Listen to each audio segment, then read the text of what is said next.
Hey, it's your boy, Sergeant Hook Engines. So we are talking about Zenkaiger episode 46 today, the review slash recap.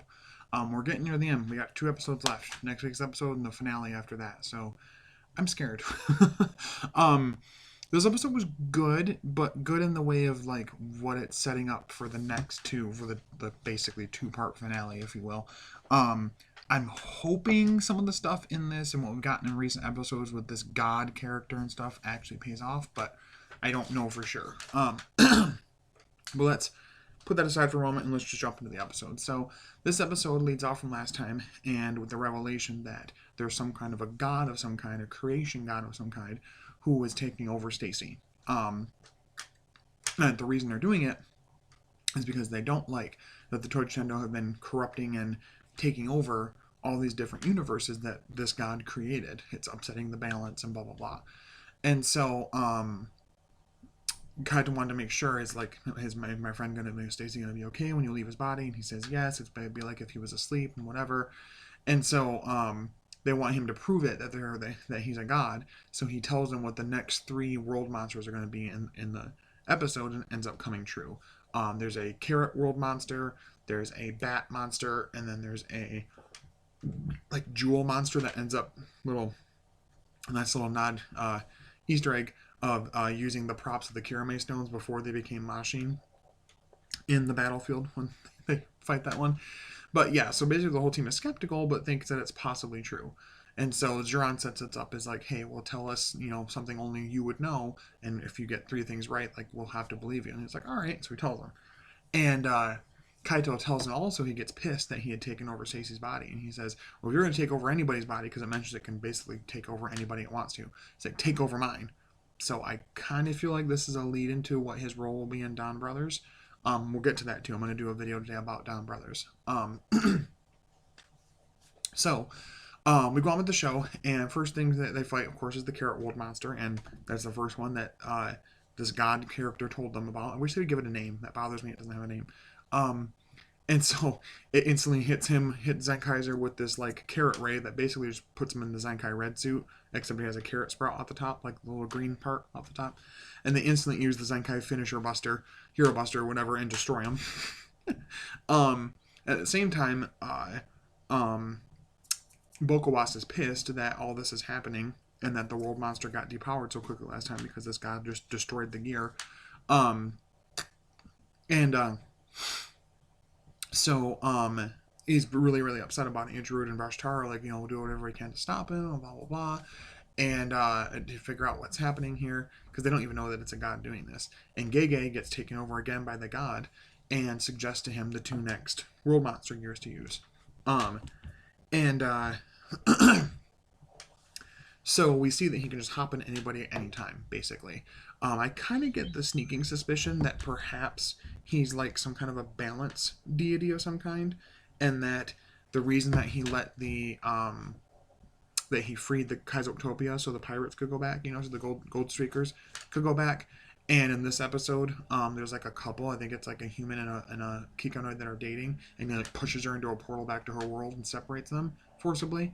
So I wonder if he just like doesn't want the worlds to commingle at all, and that'll be the setup for Don Brothers in terms of him being a possible villain there. Maybe is not wanting anything to disturb the balance, if you will. Making crossovers difficult, but we'll see how that goes. So anyway, Stacy's free from the control a little bit from the god, and talks with Kaito. And Kaito says, I never had a chance to tell you that I'm sorry that we thank you for helping us free my dad, but I'm sorry that you lost a friend, the only friend that you thought you had in the Toji Tendo. I'm very sorry about that. And you can tell Stacy is still pretty hurt about that, but he's again also not really blaming Kaito because it was Kaito's dad, so he's starting to mature a little bit. And I like that about Stacy. Stacy had a pretty good arc from where he started in the show to where he is now. And so he basically tells him, hey, when this is all said and done, come live with us. Come be part of our family. We'll be friends with you, and we'll keep you safe. We'll work together. You don't have to stay there where you're in pain and agony and being tortured and awful things. And Stacy, of course, does the whole standoff. She's like, no, I can't, blah, blah, blah. And he's like, you can be around Yacht today all you want. Be there at Colorful. And so, before this also, the god told him that he would be able to help them get into the Toji Tendo Palace. But anyway, because he sees them as a threat just as much as they do, but in the way of it's a threat to balance rather than a threat to hurting people. So, Stacy runs off, being his normal Stacy self. Um, and they fight the other two world monsters, the like gem sparkly monster and the bat monster. I think with the gem sparkly monster they use, I can't remember the gear. I think it's like Mask Man or Change Man or something. They had set up, I'd done a test before that they thought his power was going to be something about sparkle and light and whatever. And so they had something that is able to block it, this like science machine thing. It's one of the teams that a bunch of them are scientists on the team. Um, and they defeat the monster, of course, and they defeat the next one. Zhurgaon takes on the sparkly monster, and I think the bat monster is taken on by the by Vrumajin. Um, and so anyway, so that goes on. Really good stuff there, and we get to the end of it, and he tells them that he'll help them. He's going to help them get to the Tojutendo Palace. We cut back to the Gold Tweakers, and they still haven't gotten their brothers changed back to human again. And also, they have a map of the different parallel worlds, and we see that there's a world called Super Sentaitopia.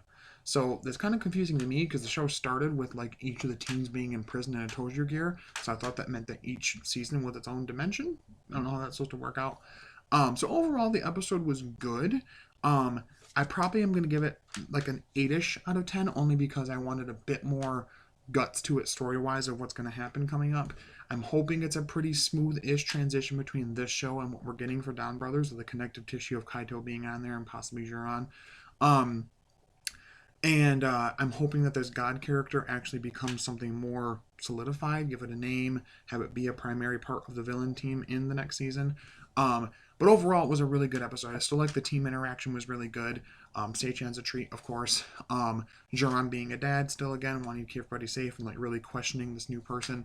And the scenes with Stacy and Kaito were really, really good. The end of it shows Bokuwa saying, okay, you know what, fine, I've had it with this world. It's always messing with me. It's always throwing off my schemes. This team, the Zenkaigers, bring me all the Tojo gear. So it's going to be some kind of powered up final monster form for him, I'm guessing. But I'm really not sure where we're going to go for 748. Clearly, it's got to somehow segue into Don Brothers, but I'm wondering how that's going to happen. But anyway, I really liked the episode. I hope you guys really enjoyed watching the review. What did you guys think of the episode? Did you guys really enjoy it? Did you guys think it was kind of so-so? Are you guys excited for Don Brothers? I'm going to follow this up with a Don Brothers press conference kind of talk about, what we learned and everything and my thoughts overall. And I'm really excited, but also kind of sad to see Zenkaiger go. I will love Don Brothers, I'm sure, but it's going to be sad to see Zenkaiger go, at least until they come back for a team up. Then I'll be okay. But anyway, I hope you guys enjoyed everything. I love recording for you guys. Thank you so much for 250 plus subscribers right now. It's craziness. Not in it for the not in it for the numbers, not in it for the money. Definitely in it for you guys, where I can entertain you for a little bit. You can hear some crazy white dude in his 30s talk about Japanese kids media. Coming pretty soon. I'm hoping my Down Blaster will be coming in the mail pretty soon. Shipping soon, hopefully, once that starts. Definitely the rolling stamp for Revice, the Demons driver for Revice, and my Forza driver, Legend Makeover Series Forza driver. So definitely some bunch of 2 or 3 different Toku toy views coming up. But let me know in the comments below, like I said, what you guys think of today's episode? What do you guys think of the review? Anything else you'd like me to review or talk about? What do you guys think of where things are going to go for the next couple episodes for 748? And where does it overall sit for you series-wise in terms of, ranking with other seasons you've seen? But anyway, until next time, stay hooked to Henshin's. I'll talk to you later. Bye-bye.